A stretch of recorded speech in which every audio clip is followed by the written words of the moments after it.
Bonjour les poissons, j'espère que vous allez bien. On va découvrir ensemble vos énergies pour la première quinzaine de février. Gardez bien à l'esprit comme d'habitude que ce sont des énergies générales, c'est comme une sorte de météo et vous seul décidez de ce que vous en faites. Donc prenez uniquement ce qui résonne pour vous dans ce tirage et le reste vous laissez. Je vous invite également à consulter les vidéos de votre ascendant et des autres signes de votre thème astral pour compléter ces informations. Ici, l'énergie avec laquelle vous entrez dans cette quinzaine, ce que vous voulez pendant cette période, comment vous vous sentez, la force qui vous soutient, le challenge à relever, le résultat global de cette quinzaine et un message conseil pour finir. Les jeux que j'utilise dans ce tirage sont le pré-raphaélite tarot et les oracles quotidiens. Vous retrouvez sous chaque vidéo en description tous les tarots et oracles qui sont régulièrement utilisés sur cette chaîne, ainsi que le lien pour les guidances personnalisées.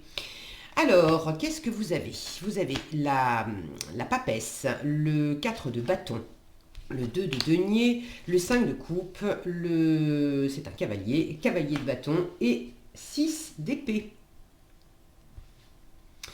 Alors, vous tournez 5 de coupe, 6 d'épée, vous tournez vraisemblablement la page sur quelque chose. Ça peut être une situation de tourner la page parce qu'on quitte une personne, on quitte un travail, on quitte un lieu de vie. Ça peut être définitif comme ça peut être momentané, hein. Je vous rappelle que c'est le tirage pour la quinzaine, donc ça ne veut pas forcément dire que c'est pour la vie. Mais pour cette quinzaine, vous laissez derrière vous quelque chose, une situation, quelqu'un, ou peut-être simplement intérieurement, vous laissez derrière vous une façon de vous représenter les choses, des attitudes, des comportements que vous aviez.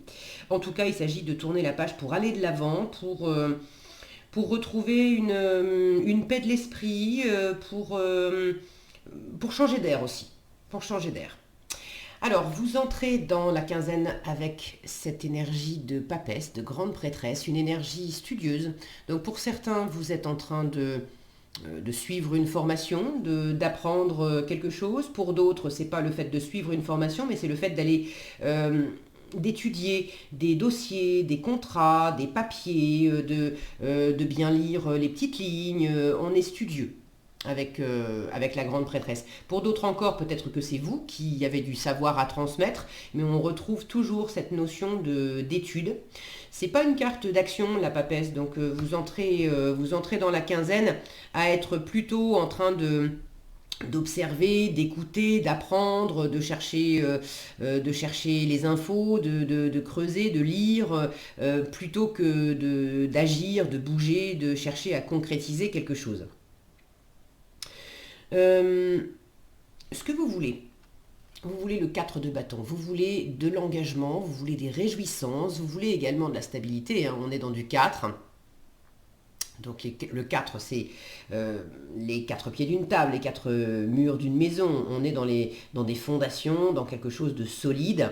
D'ailleurs, c'est marrant de voir ce 4 qui est entouré du 2 de la papesse et du 2 de denier. Donc là, il y a quelque chose de très posé, de très carré. Vous voulez de la structure, vous voulez de l'équilibre. Et vous êtes en train, dès le début de la quinzaine, vous cherchez... vous observez bien la situation, vous savez que vous avez des choses à apprendre, des choses à découvrir, à la fois en vous, dans vos relations autour de vous, dans les affaires qui vous occupent. Vous êtes vraiment à l'affût des petits détails pour être sûr que l'équilibre est bien là, ou sera bien là dans cette transition, puisque visiblement vous opérez une transition. Vous avez à cœur que ça soit bien, qu'il n'y ait pas de surprise en fait, qu'il n'y ait pas de surprise dans cette transition et que les choses soient bien équilibrées. L'équilibre, c'est votre état d'esprit pour cette quinzaine. 2 de denier. Vous jonglez au mieux avec les différentes possibilités, avec les différentes activités que vous avez à faire, avec peut-être 2 options. Ça peut être le fait de trouver l'équilibre et de jongler au mieux entre 2 situations, 2 options, 2 personnes. Ça peut être plus de 2. C'est simplement qu'on trouve l'équilibre. Par exemple, on a des journées bien remplies, on a 1001 choses à faire dans la journée et en plus, on a besoin de calme pour étudier quelque chose et vous arrivez à trouver l'équilibre avec tout ça. Vous êtes dans cet état d'esprit aussi de prendre les choses dans l'ici et dans le maintenant. une chose après l'autre dans l'ici et dans le maintenant. Donc c'est plutôt porteur comme attitude, parce qu'avec un 2 de denier, on n'est pas parasité par ce qui s'est passé hier, étant donné que ça n'existe plus, par ce qui va se passer demain, à faire des projections, parce que ça n'existe pas encore. On est tellement absorbé par ce qu'on peut faire aujourd'hui que ça suffit largement. Donc vous prenez les choses l'une après l'autre, vous recentrez, ça vous apporte une forme d'ancrage aussi, d'être dans cet état d'esprit là de l'ici et dans le maintenant. On voit un 8 qui se décide entre ces 2 deniers. Vous cherchez de la fluidité, vous cherchez à ce que les choses tournent le plus rond possible, parce que vous voulez cette stabilité. Vous voulez un engagement. Alors pour certains, vous voulez vous marier, pour d'autres, vous voulez emménager avec la personne de votre cœur, pour d'autres encore, vous voulez signer un CDI, vous voulez trouver le projet, le travail ou le projet de vie qui va vous apporter de la stabilité à long terme. Et vous voulez pas ça tout seul, toute seule. Vous voulez également des réjouissances avec votre entourage. Alors le 4 de bâton, ça peut me parler de réjouissances avec la famille, mais c'est pas que la famille, ça peut être avec les collègues, ça peut être avec des amis. Disons que c'est un engagement où on n'est pas tout seul et les personnes avec lesquelles on s'engage ou auprès desquelles on s'engage, de part et d'autre, on est bien content de ce qu'on partage déjà ou de ce qu'on va partager ensemble. Donc vous avez envie de ces réjouissances, de ce partage, de cette construction à plusieurs. La force qui vous soutient pendant cette quinzaine, 5 de coupe, c'est précisément de dépasser quelque chose, de tourner une page, de faire un deuil, de laisser derrière vous. Alors ça peut être laisser derrière vous pour ceux qui voyagent ou pour ceux qui déménagent. J'ai une notion ici d'habitation derrière, de château derrière. Je retrouve ici un château. Là j'ai des pyramides, donc j'ai plusieurs constructions sur ces cartes. Pour certains, vous changez peut-être de lieu de vie, ou vous changez de lieu de travail. Ça vous demande de laisser derrière vous l'ancien lieu où vous habitiez, où vous travaillez, où vous avez bâti des choses. Et ça va vous faire du bien de quitter, en fait, vous l'avez en force. Si ce n'est pas un lieu, c'est de toute façon de laisser derrière vous quelque chose, quelqu'un ou une attitude intérieure qui, de toute façon, ça vous servait pas, enfin ça servait plus à rien de rester focalisé sur cette situation, sur cette personne ou sur cette attitude, parce qu'avec le 5 de coupe, il y a vraiment un deuil à faire dans le sens où il y a quelque chose qui est fini, qui est mort. Donc ça peut être un projet, on avait espéré quelque chose et puis non, ça ne se fera pas et il est grand temps de tourner la page et d'admettre qu'on va passer à autre chose. Le 5 de coupe est une carte qui dit, si tu continues de te focaliser sur ce que tu n'as pas, sur ce que tu n'as plus, sur ce que tu n'auras jamais, tu ne vois pas ce qui est à ta portée. Et il y a des choses à ta portée qui sont réjouissantes, qui peuvent t'apporter du bonheur, de l'expansion, de la construction, etc. Donc là, vous êtes bien déterminé, en force, vous avez cette possibilité de changer votre regard et de vous focaliser sur le verre à moitié plein, sur les possibilités qui s'offrent à vous, sur des lendemains qui sont prometteurs. Le 5 de coupe, c'est également une attitude intérieure, c'est l'attitude du Calimero, il n'y a pas de jugement de ma part, on a tous ça dans les poches, on fait tous ça à un moment ou à un autre. C'est ces moments où on se dit oh bah oui, mais tu comprends, c'est pas de ma faute, je suis victime, j'ai pas le choix, c'est pas moi, c'est les autres. C'est faux. Ce sont des choses qu'on se raconte pour légitimer cette énergie-là apathique qui ne veut pas prendre ses responsabilités et qui n'a pas envie ou qui est trop fatigué pour le faire, pour X ou Y raison. Mais ces moments où on dit c'est pas moi, c'est l'autre, je suis victime, et puis j'ai pas le choix. C'est faux, dans l'absolu, on a toujours le choix. Il y a effectivement des choix qui sont compliqués, qui sont bien plus difficiles que d'autres, mais on a toujours le choix.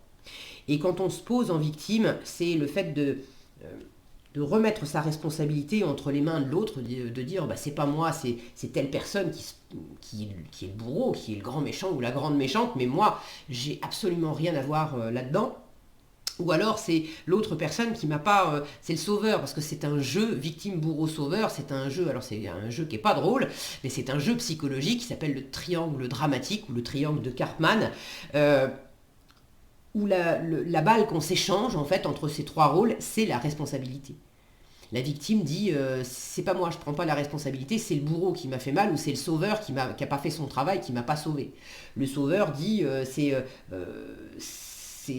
la victime en fait qui est pas qui est pas capable d'y arriver ou c'est le bourreau qui a été un grand méchant mais moi j'y suis pour rien parce que moi je sauve les autres, moi je sais faire et les autres non.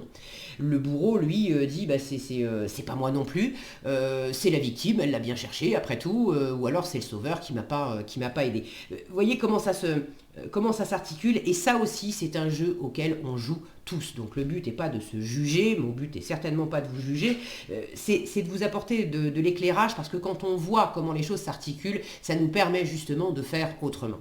Et comme vous êtes dans cette attitude dès le début de la quinzaine d'observer, d'écouter, d'apprendre, de découvrir des choses, de devenir plus sage, on a beaucoup d'intuition, on a beaucoup de sagesse avec cette grande prêtresse. Vous avez certainement, dans cette quinzaine, pour certains d'entre vous, des révélations qui vous montrent comment vous avez eu votre part dans ce qui ne fonctionnait pas, comment vous vous êtes focalisé sur ce qui marchait pas, alors qu'il y avait des choses qui fonctionnaient à côté. Comment vous avez peut-être repoussé vos responsabilités, alors que là, en force, vous acceptez justement de les reconnaître et de les prendre. Alors, tout ça, c'est justement tout à votre honneur et en termes d'énergie, en challenge, vous avez besoin de canaliser de l'énergie. Alors, soit de faire attention à ne pas foncer tête baissée dans quelque chose, à ne pas aller trop vite, soit au contraire, à ne pas rester non plus dans une forme d'inactivité, d'inaction, d'apathie où on bouge absolument pas. Le cavalier de bâton, c'est celui qui agit, qui se lance d'abord et puis il verra les détails ensuite. Alors, soit vous l'avez en challenge parce que c'est difficile pour vous de pouvoir aller de l'avant. Est-ce que ça vient de vous? Est-ce que ça vient de l'environnement? Est-ce que c'est un peu des deux? Mais là où certaines d'entre vous aimeraient pouvoir poser plus d'actions, aimeraient que ça aille plus vite. Le cavalier de bâton, il n'a pas les deux pieds dans le même sabot. Il bouge et il aime bien que ça bouge vite. Donc pour certains d'entre vous, vous aimeriez qu'il y ait des choses qui s'enclenchent et qui s'enclenchent vite. Or, la quinzaine est quand même tranquille au niveau du rythme. Ça ne veut pas dire qu'il ne se passe rien, ça veut simplement dire que c'est tranquille au niveau du rythme. Pour d'autres, attention à ne pas aller trop vite vous-même et à ne pas foncer sans réfléchir.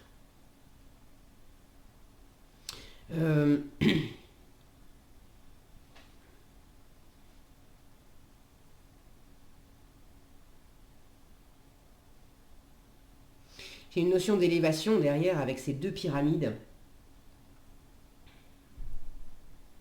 Ça me fait penser, dans l'oracle de Béline, la pyramide, c'est le symbole de la réussite.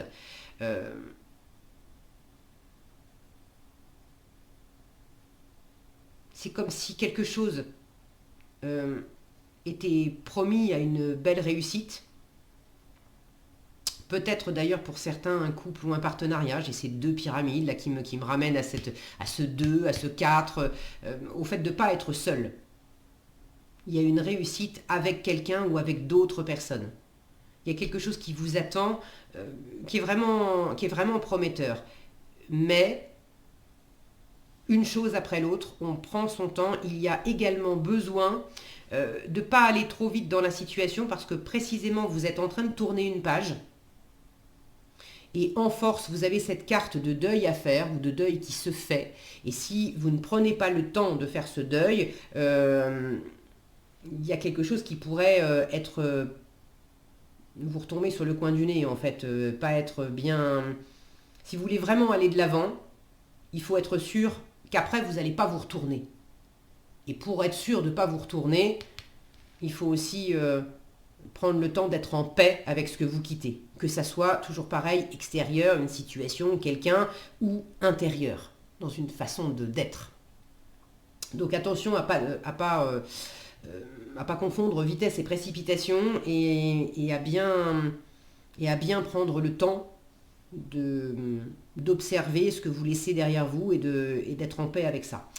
En résultat, avec ce 6 d'épée, eh ben, on avance, on quitte. Le 6 d'épée laisse derrière lui quelque chose, quelqu'un, une attitude. On laisse derrière soi de l'auto-sabotage aussi. On laisse derrière soi toutes les situations qui pouvaient être compliquées, des disputes, des froideurs, des dissensions. Et puis on laisse derrière soi, ça peut être un endroit, un lieu géographiquement, pour certains vous partez en voyage, ou vous déménagez, ou vous partez en week-end, je vous disais c'est pas forcément pour toute la vie, c'est pour la quinzaine, mais il y a la notion d'aller d'un point A à un point B, en résultat vous avez quitté le point A, vous n'êtes pas encore arrivé au point B, mais la transition elle est amorcée. Donc vous allez de l'avant, vous clarifiez l'esprit. Les épées, on est dans le mental, on est dans la communication, dans les jugements, dans les croyances, donc on s'aère l'esprit, on s'allège l'esprit avec le 6 d'épée. Alors ça peut être juste intérieurement, d'une façon qui vous appartient, si vous avez envie de donner des détails d'ailleurs en commentaire, je suis toujours ravie de vous lire, d'une façon que vous connaissez mieux que moi, vous vous apaisez, vous vous aérez l'esprit, et pour d'autres ça va avec le fait de quitter, de bouger dans la matière, de changer certaines choses. En tout cas, on prend du recul, on prend de la hauteur et on va de l'avant pour le meilleur. En conseil, on vous dit, l'oxygène, c'est la vie. Donc il faut respirer. Je vous disais, prendre l'air, vous aérez l'esprit, pas que l'esprit, vous aérez le corps, le cœur aussi. On vous dit, prenez le temps de bien vous oxygéner. Cet exercice vous calmera et vous permettra de voir plus clair dans la décision que vous devez prendre ou dans l'action que vous voulez accomplir. C'est le côté, prenez votre temps aussi, respirez tranquillement et avancez tranquillement. Une situation vous met hors de vous, alors pratiquez la respiration cohérente. C'est ce qu'on appelle la cohérence cardiaque. Si vous ne connaissez pas, je vous invite à aller regarder dans Google ou sur YouTube, et vous trouverez des exercices de cohérence cardiaque où on inspire et on expire. On inspire 5 secondes, on expire 5 secondes, et on fait ça pendant 5 minutes, et ça apaise considérablement tout votre être. Votre cerveau ainsi que tous vos organes ont besoin d'oxygène pour mieux fonctionner. Sortez, respirez l'air pur. Voilà le conseil qui vous était adressé, les poissons. Voilà ce que j'avais pour vous dans ce tirage. J'espère que cette vidéo vous sera utile. Si elle vous a plu, je vous invite à la liker, la partager, la commenter. Et pour être averti quand je publie de nouvelles vidéos, il suffit de vous abonner et d'activer la cloche des notifications. Prenez bien soin de vous, passez une agréable quinzaine et je vous dis à bientôt dans un prochain tirage.